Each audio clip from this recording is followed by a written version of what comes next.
So ayan guys, i-check ko ngayon ang aking BP. Kasi kahapon guys, alam nyo ba, nag-market ako kahapon. Grabe, ang sama ng pakiramdam ko, ang sakit ng bato ko, ang sakit ng ulo ko. Tapos ito, pag ginaganyan ko, parang yung nagmamanhid, parang walang laman, wala kang mararamdaman, gano'n. Kaya natakot ako kahapon, kaya ang bilis-bilis kong umuwi. Sabi ko, sana umabot pa ako ng bahay. And then yung nag-BP ako, akala ko high blood ako kasi high blood talaga ako. Ngayon, nag-BP ako. Alam mo ba, 90 na lang yung dugo ko, 90/60 something. Kaya natakot ako. Sabi ko, yung high blood pala tsaka low blood, parehas lang yung nararamdaman. So ngayon, eto mag-check naman ako dahil kahapon maghapon, low blood ako. So ngayon, tingnan natin, ano? So dapat daw nakaplat yung paa. Ganyan. Kaplat dapat, no? Kaplat sa sahig, sa floor. Yan, tingnan natin, ano? Relax.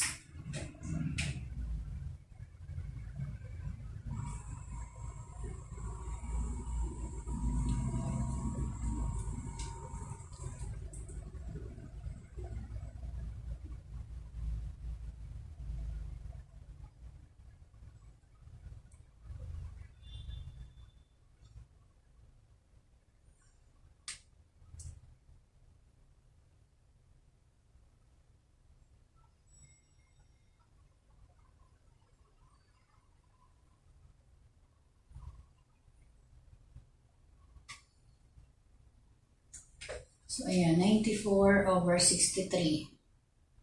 Then, yung heartbeat ko is 70.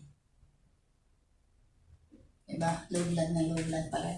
Kasi sabi sa akin ng doktor, dapat maintain kong blood pressure is like 130/80. Ganun daw. Kaso, 94 na to. Grabe. Pasado pa naman, ano? With honor pa to. With honor. Thanks, Lord. Saka na naman.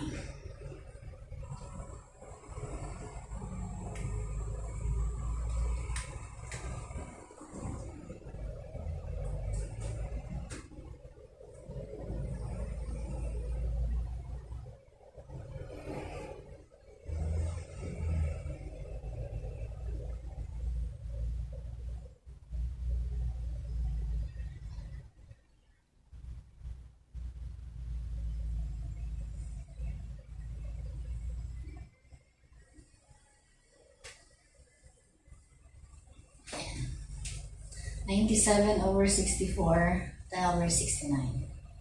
Grabe, ano? Grabe pagka-low blood ko ngayon. Grabe, takot na takot ako kasi yung BP ko is pinakababa yung 145/103. Yun yung mga BP ko. Ngayon, umiinom ako ng gamot, yung amlodipine tsaka yung isang gamot ko. Kasi normally talaga amlodipine lang iniinom ko. Tapos, dahil lagi akong mataas yung BP, dinagdagan ng doktor ng isang gamot. So, nakalimutan ko kung pangalan nun.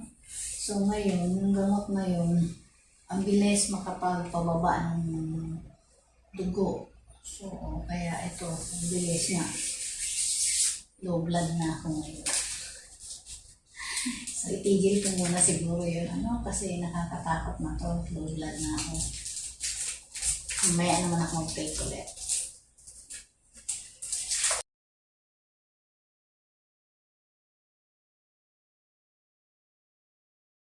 So, check naman natin ang aking timbang. Ayan, 47.5. Normal pa naman.